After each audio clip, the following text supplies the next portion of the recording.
स्वाहा सन्मुख होई, जीव मोहि जावाहि, जन्म कोटि अघन संहिता बही। जो गायत्री मंत्र का अर्थ है वही गोस्वामी तुलसीदास जी ने इस चौपाई में लिखा है कि जो सन्मुख हो जाता है, आत्मसमर्पण कर देता है। जैसे कोई बड़ा से बड़ा चोर डाकू सरकार को समर्पित हो जाता है तो उसकी सज़ा माफ़ हो जाती है 50%।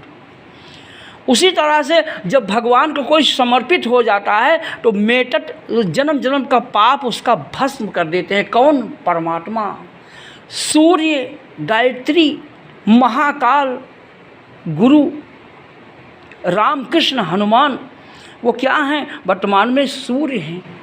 वो वर्तमान में उनका दर्शन करना है, वो प्रकाश हैं। तुलसीदास जी ने लिखा कि परम प्रकाश रूप दिन राति, नहीं चाहिए कछु दिया घृत बाती। जिसने सूरज चांद बनाया, जिसने तारों को चमकाया, जिसने फूलों को महकाया, जिसने सारा जगत बनाया, हम उस ईश्वर का गुण गाएं। ईश्वर माँ भी हैं, पिता भी हैं। जैसे सांस माँ भी लेती है, पिता भी लेता है, भाई भी लेते हैं, बंधु भी लेते हैं। जो सांस ले रहे हैं वही ईश्वर है। ईश्वर से जीव अविनाशी, ईश्वर सर्वव्यापी है, सर्वात्मा है, सर्वशक्तिमान है। ईश्वर सत्य है, सनातन है, अनादि है, अखंड है।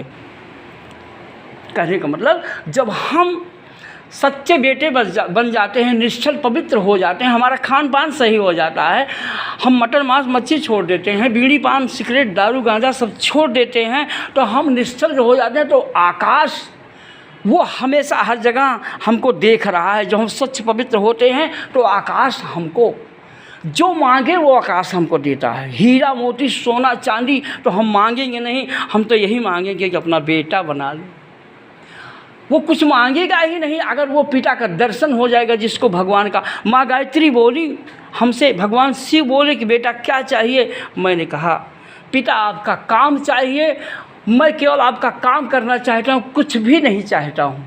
हे माँ गायत्री, हे प्रभु राम, जब हमको दर्शन दिए तो हमने यही कहा कि हे पिता अपना काम मुझे दीजिए। मैं लाखों जन्म से तरस रहा हूँ, आपका काम करना चाहता हूँ। दुनिया में इतना ज्ञान फैल गया है, इतना पाखंड, इतना झूठ हो गया है, इसको जड़ से मिटाना चाहता हूँ। हे पिताजी हमें वो शक्ति दो, वो बल दो, आप स्वयं आकर। मैंने कहा हे शिव, हे राम, हे माँ गायत्री, हे गुरु जी, मेरे इस शरीर में आकर आप अपना काम कीजिए, मैं आपको बुला रहा हूँ। स्वागत है आपका। ओम भूर्भुवः।